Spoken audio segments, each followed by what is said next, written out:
السيد برنارد لوغان، المتخصص الكبير في شؤون المغرب والأكاديمي ومؤلف لعشرات الكتب. يسعدني اليوم أن أستضيفه معنا هنا في الاستوديو. مرحبا بكم سيد لوغان.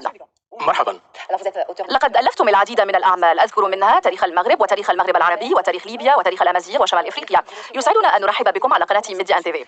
دعنا نبدأ على الفور بفك جوهر رسالة عملكم التي تمحور حول 10 أسئلة ثم إجابات لفهم قضية الصحراء. هل حدثتمونا عن رسالتكم هاته؟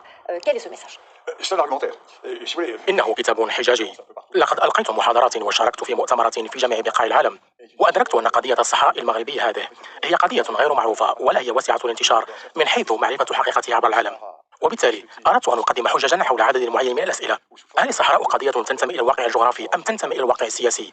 لقد أوضحت أننا بصدد واقع جغرافي أراد البعض تحويله إلى واقع سياسي، وأن كلمة الشعب الصحراوي هو مصطلح من وحي الخيال فقط، لأن الصحراويين هم سكان الصحراء بأكملها.